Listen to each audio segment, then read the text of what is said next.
Sa punto pong ito, nasa linya ng telepono si Captain Naomi Cabiab, spokesperson ng Philippine Coast Guard.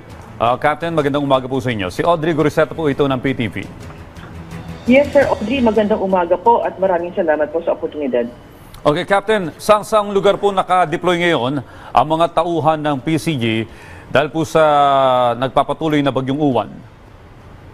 Yes, Sir Audrey, ang ating po mga tauhan ay naka-deploy po nationwide kasi nakikita po natin na itong Uwan ay malawak po ang diameter. So halos sa ilang araw po, iba't ibang area po ang nakikita po natin na nagkakandak po ng mga preemptive evacuation. Simula po norte hanggang eastern Visayas. So ngayon po, naka-full alert status po ang Philippine Coast Guard kasama po ang ilang mga tauhan at yung mga sasakyang pandagat.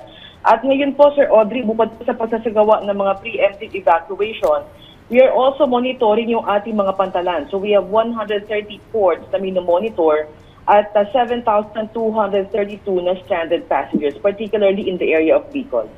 Okay, ma'am, kamusta po yung pagtugon sa mga rescue operation? Yes, pagdating naman po sa mga evacuation po natin and response operation, we were able to evacuate a total of 413,328 as we speak po. And then patuloy po ang pagkakandak natin sa mga preemptive evacuation, particularly sa area po ng norte, even Aklan, Pangasinan, may Sorsogon, Negros Occidental, Batangas, and Occidental Mindoro. So yan po ang mga nakikita pa po natin, mga lugar na ongoing pa rin po yung mga rescue efforts po natin. Batay po sa report kanina ng Pag-asa, nasa La Union na po itong bagyong Uwan. Ano po ang instruction sa mga kawani po natin doon? Yes, unang-una po, Sir Audrey, we are working based po sa direktiba ng ating Pangulo, whole of the government approach. So we are taking the instruction po from the LGU and NDRRMC to fully utilize yung mga resources natin and yung mga deployable response group. So kagabi nga po, patuloy po ang pagsasagawa natin ng mga forced evacuation. Yan po, ito na rin sa nabanggit po ni Secretary of National Defense hapon, na may mga kababayan pa rin po tayong hesitant to follow the directive of our LGU and even the PCG. So kahapon po, patuloy po pagkasagawa sa mga forced evacuation, particularly sa area po ng Northwestern Luzon and Northeastern Luzon. Okay, ma'am, may naitala ba kayong mga bangka o sasakyang pandagat na kailangan i-rescue o tumirik sa gitna ng dagat dahil sa bagyo? Yes, we received 4 reports po sa mga maritime incident. Una sa area po ng Davao del Sur, pangalawa sa may Tabaco City, and then recently ito po sa may San Vicente, Palawan. So ito po ay mga motor bangkas po na lumubog. So fortunately, we were able to rescue a total of 11 individuals sa mga area na ito. Well, Captain, ngayong papalabas na itong bagyong Uwan, saan na po nakafocus ang PCG ngayon?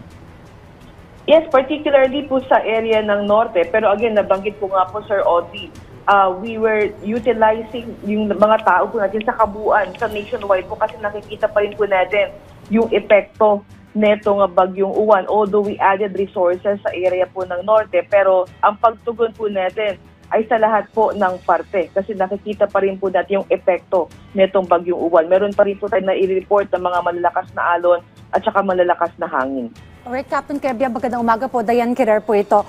Captain, you mentioned about stranded passengers. Ilan po ulit yung naitala po natin mga stranded na pasahero?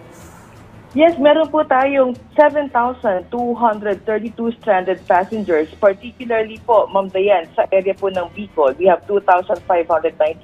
Yan po yung may malaking naitala na stranded na pasahero sa lahat ng area.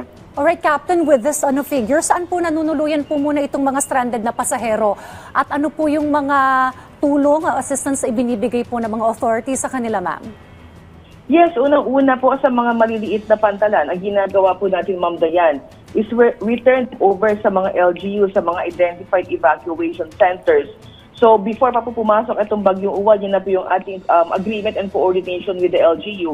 Pero sa mga malalaki naman po, ito po yung pakikipagtulungan ng LGU, ng PPA, and even yung mga shipping companies, we provided necessary assistance. But definitely, Ma'am Diane, sa maliliit po na mga pantalan. Tini-turn over po natin sila sa mga identified evacuation centers po ng LGU.